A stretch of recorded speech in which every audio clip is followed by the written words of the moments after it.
नमस्कार, मैं हूं नीरज मिश्रा और आप देख रहे हैं आज की खबर। आज की खबर पर आज सच्ची कहानियों में एक ऐसी कहानी जिस पर एक फिल्म का भी ट्रेलर रिलीज़ हुआ है। वो फिल्म जॉन इब्राहिम उसमें मेन लीड हीरो की भूमिका में है और वो फिल्म है बाटला हाउस। आज बाटला हाउस की हम आपको पूरी कहानी सुनाएंगे।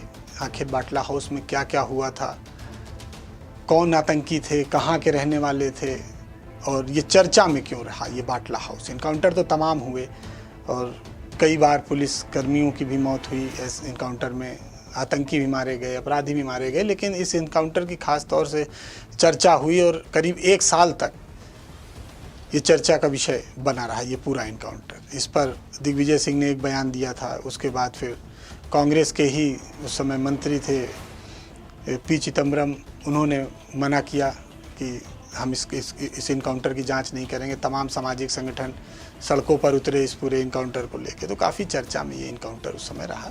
तो आज पूरी कहानी हम बाटला हाउस की सुनाएंगे। बाटला हाउस इनकाउंटर से पहले पूरे देश में कई जगह सीरियल ब्लास्ट हुए थे। अहमदाबाद, बेंगलोर, गुजरात और भी तमाम जगहों पे सीरियल ब्लास्ट हुए थे जिसमें तमाम लोग मारे गए थे और इसकी जांच सभी अलग अलग जो राज्यों की स्पेशल सेल थी वो कर रही थी।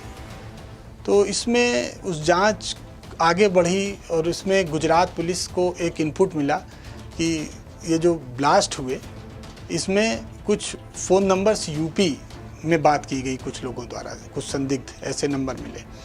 तो गुजरात पुलिस यूपी का भी चक्कर लगाती है, यहाँ भी पता करती है और एक कॉल जो है जामिया नगर दिल्ली में किया गया था।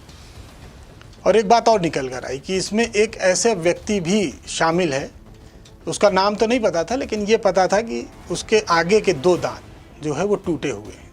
और वो कौन था ये बाद में पकड़ा गया, उसके बारे में हम आपको आगे बताएंगे।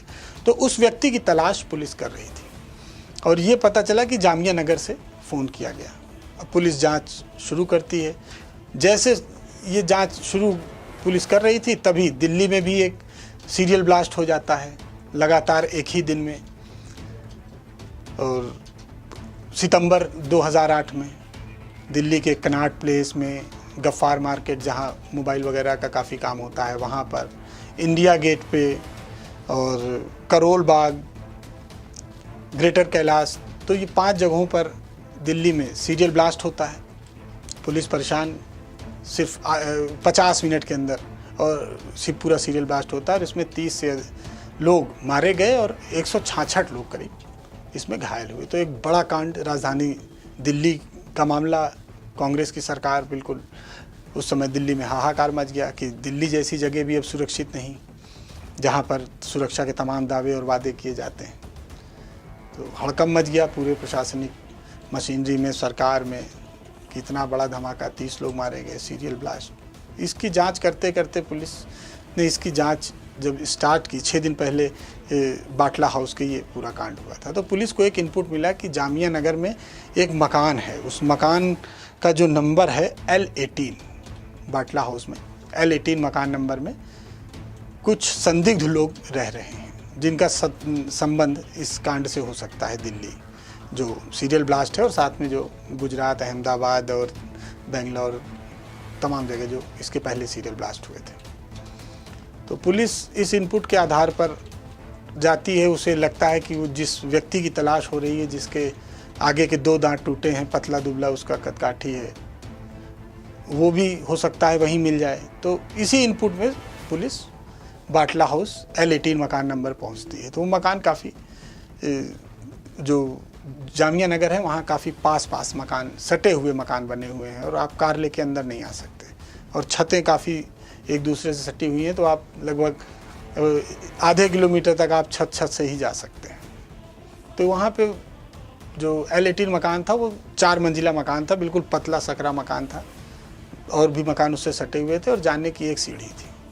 तो पुलिस ने एक प्लान बनाया, चूँकि पुलिस सिर्फ ये देखना चाहती थी कि वहाँ कौन लोग हैं और कितने लोग हैं बाटला हाउस L18 मकान में। तो पुलिस ने अपने एक जो सब इंस्पेक्टर था धर्मेंद्र, और इस पूरे प्लान जो जांच की अगुवाई कर रहे थे वो इंस्पेक्टर मोहन चंद शर्मा। इंस्पेक्टर मोहन चंद शर्मा एक बड़ा नाम दिल्ली में, तमाम इनकाउंटर्स उनके नाम पर और काफ़ी एक्टिव और काफ़ी उन्हें कहा जाता था कि मास्टरमाइंड है इस मामले में, इस तरह के जो भी केस होते हैं आतंकवादी और अपराधियों को लेकर। तो मोहन चंद शर्मा एक टीम को लेकर, अपनी करीब 6-7 लोग उसमें शामिल थे, वो टीम को लेकर L18 मकान में पहुंचते हैं।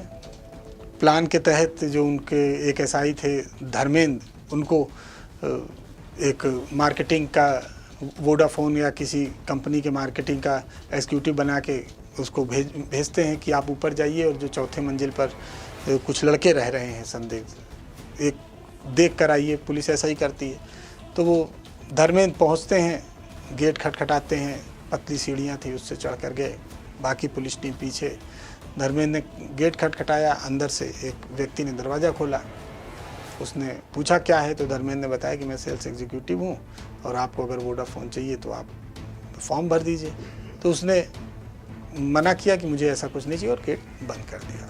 गेट बंद करके बाद धर्मेंद्र वापस आया। उन्होंने बताया कि करीब 5 या 6 लड़के, 4-5 लड़के अंदर हैं जो उन्होंने उतनी देर में देख लिया।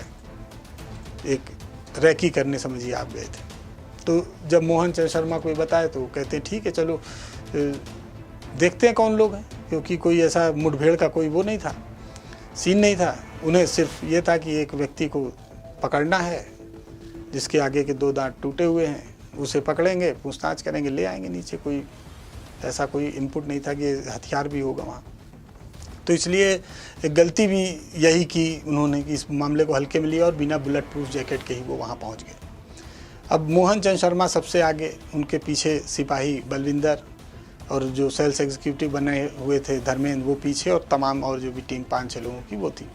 तो आगे मोहन चंद शर्मा जैसे ही गेट खटखटाते हैं तो फिर गेट खुलता नहीं, लेकिन गोलियां वहाँ से चलती हैं दरवाजे के उस पार से।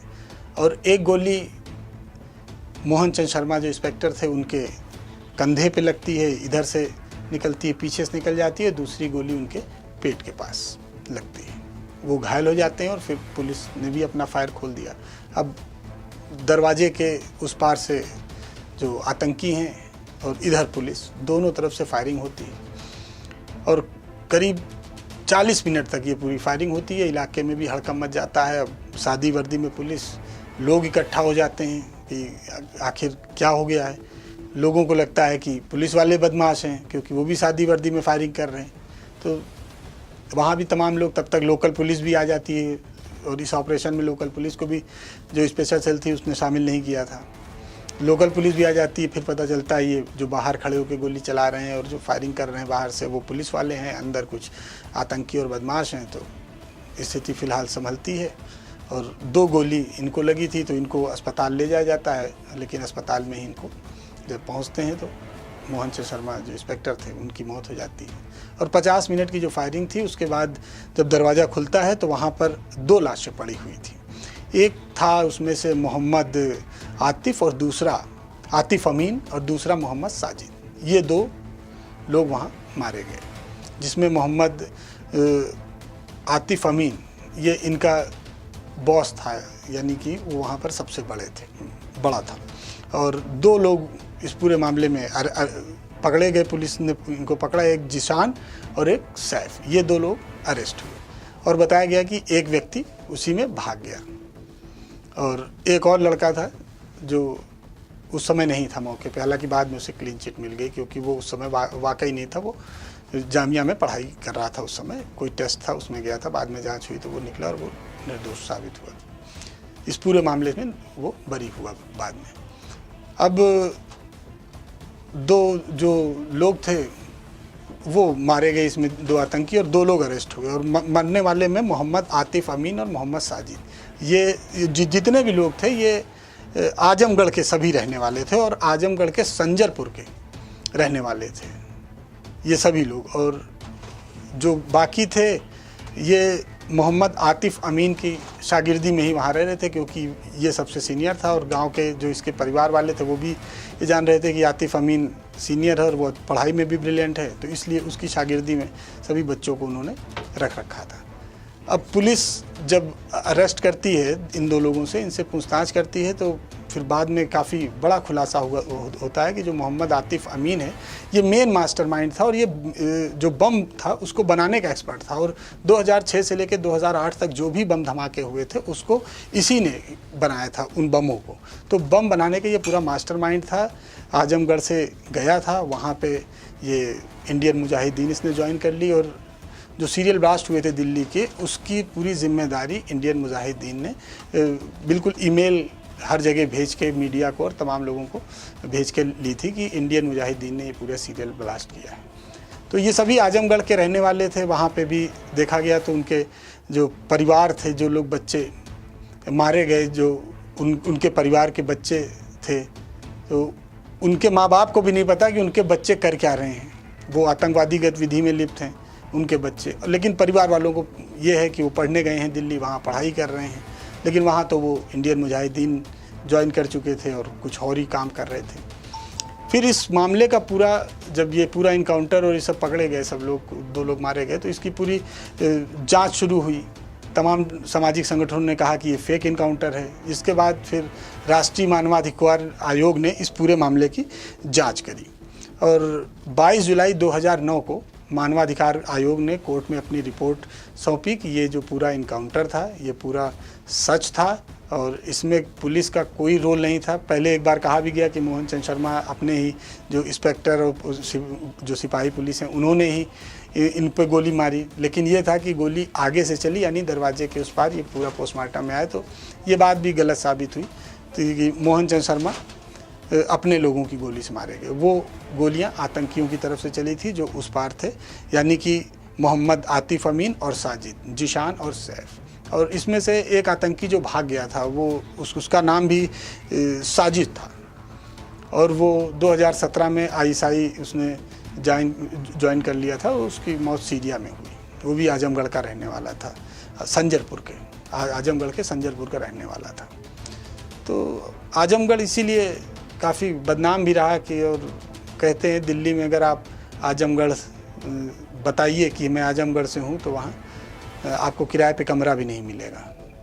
हालांकि ये गलत है, कुछ चंद लोगों की वजह से सभी लोग बदनाम होते हैं। और इसी संजरपुर गांव के बगल में ही जो सराय मीर है, जो अबू सलेम का गांव है और उसका घर है, वहाँ पर कहा जाता है कि उसके सराय मीर में उसके घर को देखकर भी कई जो युवा थे वो काफ़ी एक्साइट होते हैं। उनका सपना है कि वो भी अबू सलीम जैसा मकान और घर बनाएंगे कि कल का लड़का दर्जी का काम करता था और गया, देखिए कितना शानदार घर उसने बनवाया। तो उसको भी देख के लोग काफ़ी अपराध की दुनिया में गए और अबू सलीम ने भी इस तरह के काफ़ी काम वहाँ के लड़कों से मुंबई में उस ज़माने में कराया। तो वो अब उसको रोल मॉडल लोग मानते हैं वहाँ के लड़के। तो इसी तरह संजरपुर के भी लोग शामिल हुए इंडियन मुजाहिदीन में। तो इस पूरे मामले की जांच हुई और करीब 30 से 35 लोग पकड़े गए इस पूरे मामले में स्पेशल सेल द्वारा। और फिर बाद में यही पता चला कि ये सब इंडियन मुजाहिदीन के लिए काम करते हैं। और इस घटना के 2 साल बाद इसी तारीख को 19 सितंबर 2010 को फिर जामा मस्जिद पे 2 साल पूरा होने पर आतंकियों ने, इन्हीं इंडियन मुजाहिदीन के इस गैंग ने, अपने जो इनका आका था, उस जो इस पूरे इनकाउंटर में मारा गया था मोहम्मद आतिफ अमीन का बदला लेने के लिए, ठीक उसी टाइम पे जिस टाइम पर मोहम्मद आतिफ अमीन करीब 11:15 बजे मारा गया था, उसी 11:15 बजे उन्होंने जामा मस्जिद पर अटैक किया, गोलियां चलाई और साथ में एक कार भी उसके बाद बरामद हुई जिसमें तमाम विस्फोटक रखे थे। वो कार हालांकि विस्फोट नहीं हो पाई कुछ कारणों से। उसका जो उन्होंने टाइम बम वहाँ रखा हुआ था वो विस्फोट नहीं कर पाया। भगवान का शुक्र था कि नहीं तो उसमें भी कई लोग मारे जाते। हालांकि वो फायरिंग करके 2 लड़के वो भाग गए इस कांड का बदला लेने के लिए 2 साल बाद। तो इस पूरे घटना में, पूरे बाटला हाउस कांड में फिर सवाल उठे, राजनीतिक सवाल उठने लगे। कभी दिग्विजय सिंह का कोई बयान, फिर कभी सोनिया गांधी का आजमगढ़ जाना, या उनके बारे में कहा गया कि वो रोई भी। तो इस तरह के तमाम बातें उस समय उठी। इसलिए बाटला हाउस इनकाउंटर काफ़ी चर्चा में रहा अपने समय में। अब उस पर एक फ़िल्म भी बनी, तो मैंने इसीलिए कहा कि इस पे क्यों ना आपको बाटला हाउस कांड की पूरी कहानी बताई जाए कि 2 आतंकी इसमें मरे थे और इंस्पेक्टर मोहन चंद शर्मा शहीद हुए थे, एक सिपाही बलवंत उसको भी गोली लगी थी। तो ये था दिल्ली का चर्चित बाटला हाउस इनकाउंटर की पूरी कहानी, जिस पर अब फिल्म भी आप लोग देखेंगे कुछ दिन बाद। तो आपको ये कहानी कैसी लगी ज़रूर बताइएगा, और इसी तरह हमारे आज की खबर को देखते रहिए, सच्ची कहानियों को देखते रहिए। हमारा परिवार अब आज की खबर का पूरा परिवार 3 लाख के करीब पहुंच रहा है। आप लोग का प्यार है। हमारे चैनल को सब्सक्राइब करिए और देखते रहिए आज की खबर मेरे साथ, सच्ची कहानियाँ।